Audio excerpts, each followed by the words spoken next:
नमस्कार साथियों, स्वागत है आप सभी का वाईफाई स्टडी 2.0 पर। मैं हूं अंकित अवस्थी। आप देख रहे हैं मेरे साथ में एक ऐसी खबर कि हाल ही में भारत और पाकिस्तान कुछ इस तरह से चर्चा कर रहे हैं जिस प्रकार से भारत के अंदर एक सत्तारूढ़ पार्टी हो और एक अपोजिशन पार्टी हो। सत्ता पक्ष और विपक्ष जिस प्रकार से एक दूसरे को बयानबाजी में घेरते हैं, कुछ इस तरह की बयानबाजी इस समय वर्तमान में देश की सरकार यानी भारत की सरकार और पाकिस्तान के नेताओं के बीच में चल रही है। यहाँ पे भारत की तरफ से सत्तारूढ़ पार्टी के नेता और उधर की तरफ से पाकिस्तान की तरफ से सत्तारूढ़ पार्टी के नेता, ये दोनों ही एक दूसरे से राजनीतिक बयानबाजी में काफ़ी गहमा गहमी में व्यस्त हैं। यानी कि अब इंटरनल शायद मैटर दोनों ही देशों के पास खत्म हो गए हैं और दोनों ही एक दूसरे को काफ़ी अच्छे से बयानबाजी के माध्यम से अंगेज कर रहे हैं। क्या है पूरा घटनाक्रम? तो उसी घटनाक्रम में आज जिस मैडम की चर्चा हो रही है, इनकी चर्चा इसलिए हो रही है क्योंकि हाल ही में इन्होंने भारत को न्यूक्लियर धमकी दी है। हालांकि कोई नयापन नहीं है इसके अंदर, 1% भी नयापन नहीं है। पाकिस्तान के पास एक ही तो चीज है जिसका नाम है न्यूक्लियर बम, जिसको वो ले दे करके कभी भी ये बताने से नहीं चूकता कि हमारे पास न्यूक्लियर बम है। ये बिल्कुल वो वाली बात है कि मेरे पास गाड़ी है, बंगला है, तेरे पास क्या है? बोले मेरे पास माँ है। इंडिया वाले उस तरफ से हैं कि हम भारत माँ के भारतीय हैं, हमारे पास बहुत कुछ है लेकिन तुम्हारी तरह बजाना गाना हमको नहीं आता। लेकिन इनके पास एक ही चीज़ है जिसका नाम है न्यूक्लियर बम। इनके पास बताने के लिए स्पेस में कुछ नहीं है, मार्केट में कुछ नहीं है, अंतर्राष्ट्रीय व्यापार संबंधों में कुछ नहीं है, लेकिन हाँ जो है वो ये है। इसके अलावा शायद इनके पास में डीआरडीओ की तरह कोई काबिल शक्ति नहीं है। खैर जो भी है तो ये जो कुल वाली बातें हैं ना, कि दूसरी तरफ इनके जो विदेश मंत्री हैं वो कहते हैं कि मैं मोदी से नहीं डरता। भाई तुम्हें डरना भी नहीं चाहिए, तुम अपने देश के विदेश मंत्री हो, तुमको डरने की आवश्यकता क्यों है? यानी कि तुमने कुछ ऐसा किया है जिसकी वजह से तुम्हें डर लगने जैसी बात होनी चाहिए। खैर चलिए, तो आपको सारी बातें समझाते हैं, लेकिन इससे पहले एक सेशन याद दिला देते हैं। मैंने एक सेशन अपने चैनल पे किया था, आज से एक दिन पहले किया था, जिसमें मैंने आपको बताया था कि यूएन में डॉक्टर जयशंकर साहब ने पाकिस्तान को करारा जवाब देते हुए कहा था कि जिन्होंने कभी लादेन को अपने घर में पाला हो वो हमें उपदेश ना दें। असल में यहीं से सारा का सारा विवाद शुरू हुआ है। लादेन वाले बयान से, जैसे कहते हैं ना कि मतलब चेहरा दिखा दिया उसको, उसका आईना दिखा दिया, चोर को चेहरा दिखा दिया कि तुम ही चोर हो, तो उससे वो थोड़ा बमक गया तो बयानबाजी शुरू हुई तो फिर दोनों तरफ से हुई। तो क्या हुआ, सारी घटनाएं आपको विस्तार से बताएंगे। फिलहाल के लिए आप हेडलाइन देखिए।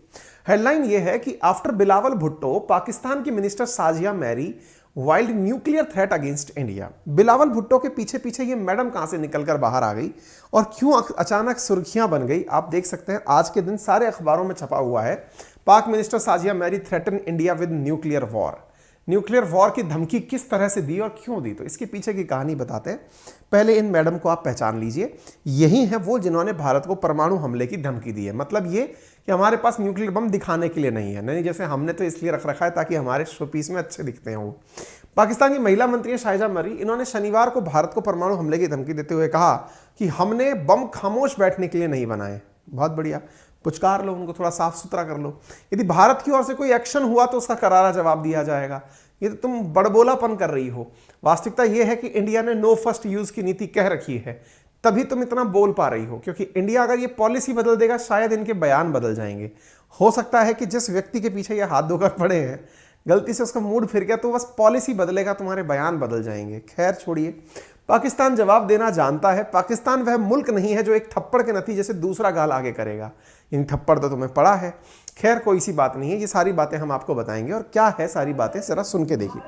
कोई मिनिस्टर किसी भी फोरम पर मोदी सरकार के दिफा में इतना अंधा हो जाएगा कि वो ये नहीं सोचेगा कि वो एक न्यूक्लियर मुल्क के, पाकिस्तान जैसे न्यूक्लियर मुल्क के लिए फूल फूल बक सकता है, तो ये उसकी गलती है।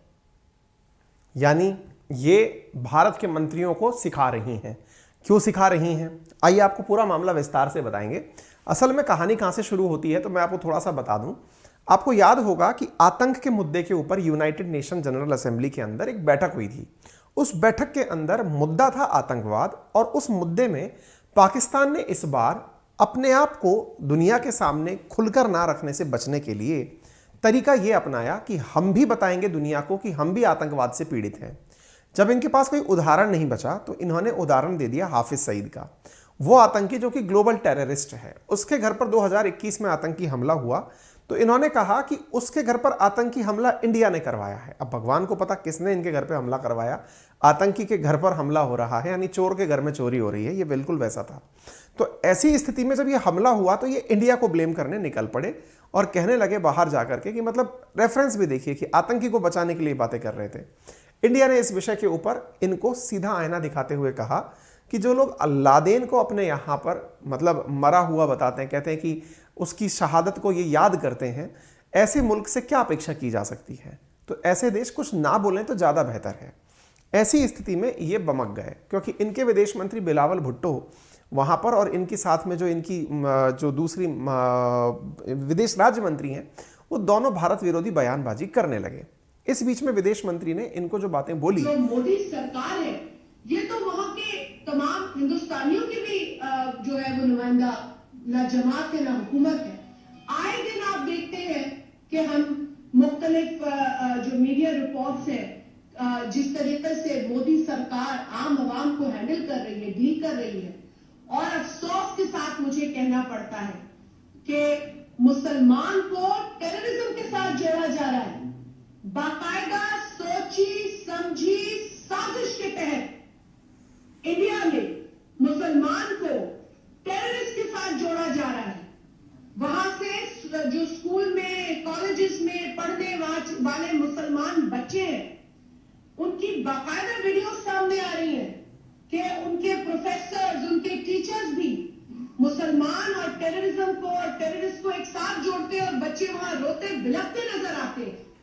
हमें तो बताया गया था कि इंडिया एक सेक्युलर कंट्री है, हमें तो ये पढ़ाया गया था कि वो एक लार्जेस्ट डेमोक्रेसी है जो सेक्युलर है। लेकिन जब से मोदी सरकार वहां आई है, इंडिया बाकायदा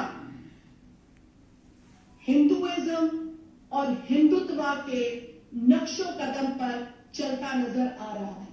और ये बात अब किसी से ढकी छुपी नहीं। क्या हुआ अगर बिलावल भुट्टो साहब ने सच बोला? क्या हुआ अगर बिलावल भुट्टो साहब ने वही बातें की आरएसएस के हवाले से जो वो खुद करते हैं हिंदुस्तान में?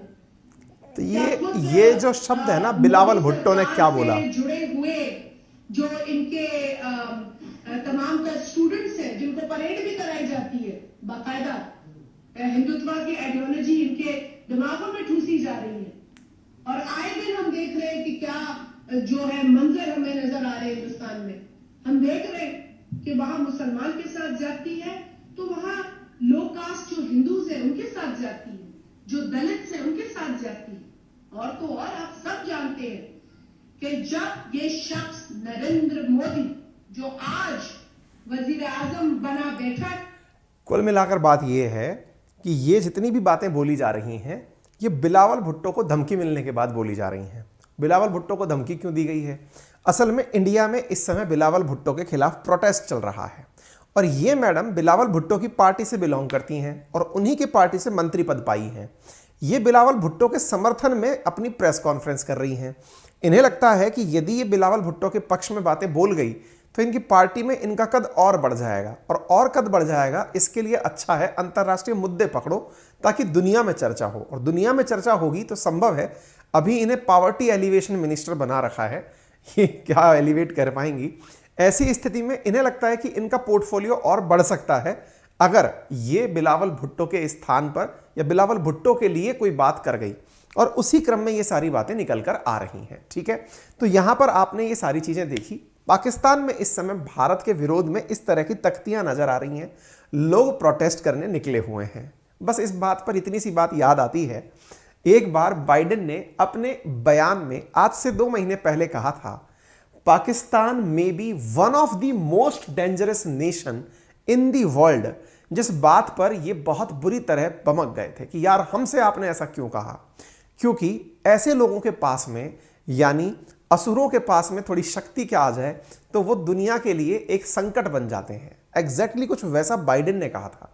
हालांकि पाकिस्तान इससे बहुत चिढ़ गया था, लेकिन ये बयान आज बड़ा यथार्थ लगता है कि इनके पास एक न्यूक्लियर बम क्या हुआ, लिए दिए बस उसी के बारे में चर्चा करते हैं। ये मसला हुआ कैसे था, चलिए अब उस मसले को हम थोड़ा सा आपको ब्रीफ में बता देते हैं।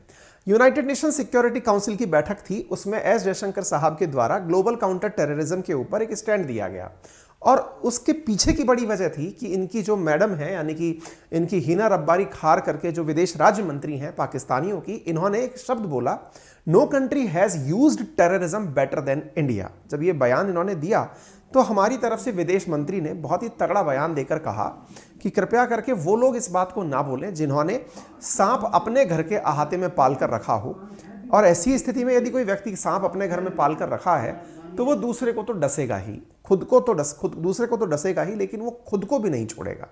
इसके बाद बिलावल भुट्टो का बयान आता है, ये भारत के बारे में अंटशंट बोलते हुए निकलते हैं। इस बीच में मोदी साहब, ये जयशंकर साहब, इनको भी जवाब देते हुए कह देते हैं कि भाई आप लोग चुप इसलिए रहिए क्योंकि आप लोग लादेन को अपने घर में पालने वाले लोग हो।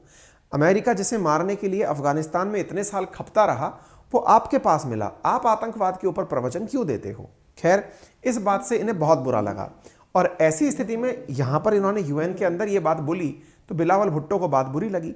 और बिलावल भुट्टो को बात बुरी लगी, ये अपने आप में रेफरेंस है कि ओबामा लादेन को जो है वो पाकिस्तान के बहुत मंत्री अपने यहाँ पर पहले भी बता चुके हैं कि वो हमारा शहीद था। ऐसी स्थिति में पाकिस्तान के फॉरेन मिनिस्टर ने पर्सनल अटैक, अक्सर ऐसा कहा जाता है कि जब डिबेट्स में आपके पास पॉइंट्स खत्म हो जाते हैं तो आप निजी हमलों पर उतर जाते हैं। डिबेट क्या, सामने कर जो डिबेट में बैठा हुआ व्यक्ति है अगर वो बहुत ही कमजोर प्रवृत्ति का है तो वो आप पर निजी हमले करेगा। ये माना जाता है कि किसी भी प्रकार की यदि सत्तारूढ़ पार्टी, विपक्ष जब भी कार्य कर रही हूं, कभी वो निजी हमले नहीं करते, किसी के व्यक्तिगत जीवन पर प्रश्न चिन्ह नहीं खड़ा करते। लेकिन यहां पर बिलावल भुट्टो ने अपनी इमेच्योरिटी दर्शाते हुए, निजी हमले करते हुए मोदी जी के ऊपर बयान दे दिया और कहा कि ये गुजरात के बुचर हैं, हत्यारे हैं, इन्हें इसी कारण से अमेरिका ने अपने यहां एंट्री नहीं दी थी। बस ये बयान जब आया तो इसके बाद से नरेंद्र मोदी के ऊपर जो दिया गया इनका बयान था, उसके बाद से भारत में प्रोटेस्ट होने शुरू हुए। ये वो बयान है जिसमें इन्होंने भारत में प्रधानमंत्री के खिलाफ एक बहुत गंदा बयान दिया। जब ये बयान दिया तो देश भर में इनके खिलाफ विरोध प्रदर्शन होने शुरू हुए। आप देख सकते हैं ये इंडिया में प्रदर्शन है बिलावल भुट्टो के खिलाफ, पाकिस्तान के खिलाफ। ये कल की खबरें हैं और ये कल की कटिंग्स हैं जिन्हें आप देख रहे हैं। बीजेपी ने असल में 17 दिसंबर को पूरे देश की कैपिटल्स में, जहां जहां स्टेट कैपिटल्स हैं, वहां पर प्रोटेस्ट बुलाया था और उसी प्रोटेस्ट के अंदर इतने सारे लोग आपको यहां पर आए हुए दिख रहे हैं। जब लोग आए और प्रदर्शन हुए, सब तरफ देश के हर कॉर्नर में प्रदर्शन हुए, तो पाकिस्तान के ऊपर ऐसा प्रेशर बना कि यार अब अगर हमने कुछ नहीं कहा तो लगेगा कि हम गलत थे। तब इन्होंने इस मैडम को उतार दिया जो कि बिलावल भुट्टो की पार्टी से हैं। ये आकर के न्यूक्लियर हमले की बात कहकर चली गई। दैट मीन्स अब हमारे देश को और इनको देखकर ऐसा लगता है कि हमारे देश में विपक्ष और उनके देश में भी विपक्ष, शायद दोनों की कोई वैल्यू नहीं रह गई है, क्योंकि अब सरकारें एक दूसरे से बातें ऐसे कर रही हैं जैसे इधर की सरकार को उस सरकार को जवाब देना है, उस सरकार को इस सरकार को जवाब देना है। टेक्निकली इन सब सरकारों के अपने इंटरनल मैटर होने चाहिए, जिन मुद्दों पर बहस होनी चाहिए वो अपने इंटरनल मैटर समेटें, हम अपने इंटरनल मैटर समेटें। लेकिन अब लोगों को अंगेज करने के लिए ये क्रिकेट जैसा मैच हो गया है, इंटरनेशनल रिलेशंस। लोगों में बयानबाजी को इतना ज़्यादा महसूस किया जा रहा है जैसे कि क्रिकेट मैच चल रहा हो।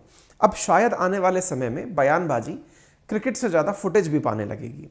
तो ये सब बातें जब होने लगी देश भर के अंदर, सब जगह पाकिस्तान माफ़ी मांगो, फलाना फलाना करके सब जगह ये न्यूज़ चलने लगी। इसी बीच में जो सबसे इंपॉर्टेंट है वो ये है कि जम्मू कश्मीर की बीजेपी महिला मोर्चा ने भी स्ट्रॉन्ग प्रोटेस्ट किया। स्ट्रॉन्ग प्रोटेस्ट करके आप यहां देख सकते हैं,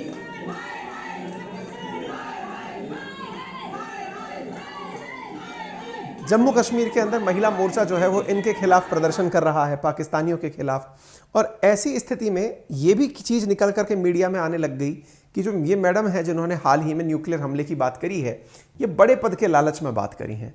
मुसलमानों पर अत्याचार के जो इन्होंने आरोप लगाए, इसकी एवज में भारत के मुसलमान बाहर निकल कर आए और उन्होंने कहा, और अपने द्वारा ये सब बातें जब होने लगी तो इस बीच में भारत के मुसलमानों ने भी बाहर आकर के बयान दिए और कहा कि ये असल में आप लोग जो बरगलाने का प्रयास कर रहे हैं, अपने आप को सुधारने पर प्रयास करें।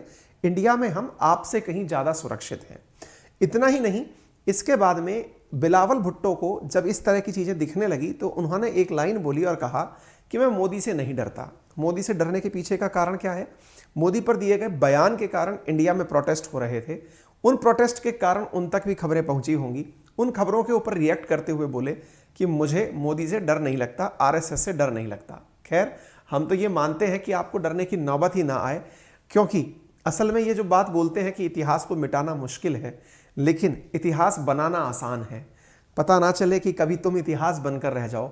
आज तुम्हारे पास एक मुल्क तो है जिसमें तुम विदेश मंत्री हो, काश ये मुल्क ही ना बचे और तुम्हारा पद तुम्हारे लिए एक इतिहास हो जाए। खैर, इतिहास को मिटाना मुश्किल तो है, लेकिन इतिहास बनाना आसान है। ये हमारी तरफ से संदेश है। फिलहाल के लिए उम्मीद है कि आप सभी साथियों को जो खबरें मिलनी थी वो प्रॉपर तरीके से मिल गई होंगी, और अगर ऐसा है तो आप सभी साथी इस सेशन को जितना ज़्यादा हो सके अपने सभी साथियों से साझा करें। चैनल पर नए हैं तो सब्सक्राइब करें, वीडियो अच्छा लगा हो तो इसे लाइक करना भी ना भूलें। इंटरनेशनल मैटर्स में हम अपना निमेटे तुम अपना निमेटो, हम अपने तक ही रहें तो अच्छा है। दूसरे देश को हमारे आंतरिक मसलों पर हमले ना करने दें, ये हमारी देश की एकता और अखंडता को दर्शाता है। यदि आप चाहते हैं अनअकैडमी के साथ जुड़ करके मेरा रेफरल कोड यूज़ करके 20% डिस्काउंट तक का लाभ लेना, तो यूज़ माई रेफरल कोड अंकित10 to use 20% discount in SSC category for 24 months of subscription. Thank you so much.